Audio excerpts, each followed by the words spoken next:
You know, if you're a pharmacist, I'm willing to bet you've had that thought, that dream of opening your own place, building something that is 100% yours. But for so many, that's where it stops. It just stays a dream because there's this huge wall of fear standing in the way. So today, we're going to break down that wall, brick by brick. Okay, let's just get right to it with a really honest question. If you've seriously considered it, why haven't you pulled the trigger? Is it the money, all the paperwork, the big chains down the street? Just take a second and really think about it. Because the answer, well, it might not be what you think. See, here's the thing. You're not actually afraid of pharmacy. You're an expert at that. What you're really afraid of are the business risks. Those totally predictable, well-known ways that things can go wrong. The things that could cost you everything. And you know what? That fear isn't a weakness. It's completely rational. All right, so let's actually name this thing the wall of fear. And if we're going to get over it, we first have to understand what it's even made of. Let's take a look at the very specific anxieties that keep so many amazing pharmacists right where they are.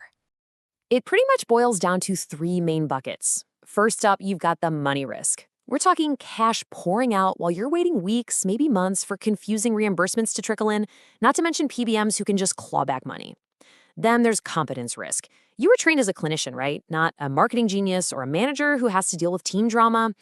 And then maybe the biggest one of all, license risk. That constant, nagging little voice in your head that says one tiny compliance mistake could literally end your entire career.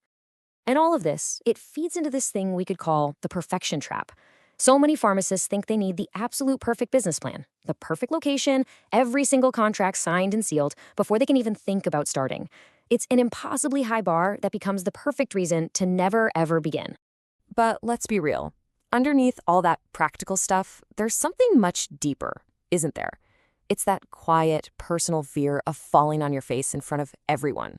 Your old classmates, your family, your entire community. The fear isn't just that the business will fail. It's the fear that it will mean you're a failure. It stops being about the business and starts being about your entire identity. So how in the world do you get past that? Well, this is the turning point. And it involves taking a belief most of us have and just flipping it completely upside down.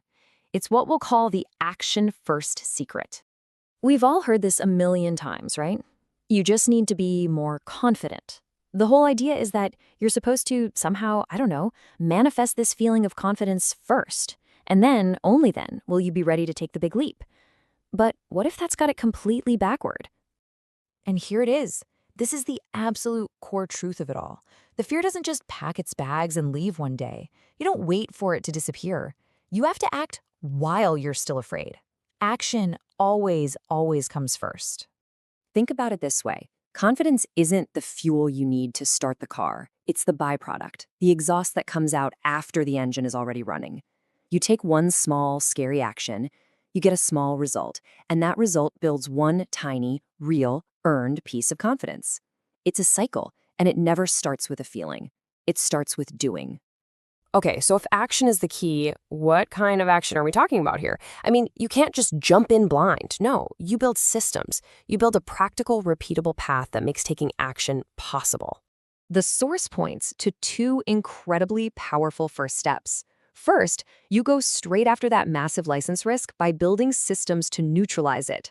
And second, you tackle the mental block by going out and finding real, living proof that this is actually possible for someone just like you. Seriously, think about that for a second. That giant, terrifying, vague fear of an audit, it's so powerful because it feels like a monster in the dark. But when you build an ironclad system, like a non-negotiable daily checklist for your controlled substance logs or a documented workflow for every single new script, that fear is no longer a monster. It becomes a series of simple, manageable tasks. You're not just hoping you're compliant anymore, you are proving it to yourself every single day. And for that second step, look, abstract fear is powerful, but you know what's stronger? Tangible proof. When you actually meet a real person, a mentor, someone in a peer group who started from scratch and is making it work, something in your brain just clicks. It has to update its reality. Hearing their story about how they survived a PBM audit or navigated that brutal first year, it turns the dream from a fantasy into a practical, doable project. Okay, let's shift gears for this last section. This is about the mindset you need for the long haul. Let's imagine this is the kind of tough but totally fair wisdom you'd get from an experienced owner who's seen it all. Because here's the reality. Systems and proof will get you off the starting line, but they won't get you through those days when everything feels like it's going wrong. For that, your why has to be way bigger than your fear. It can't just be about money.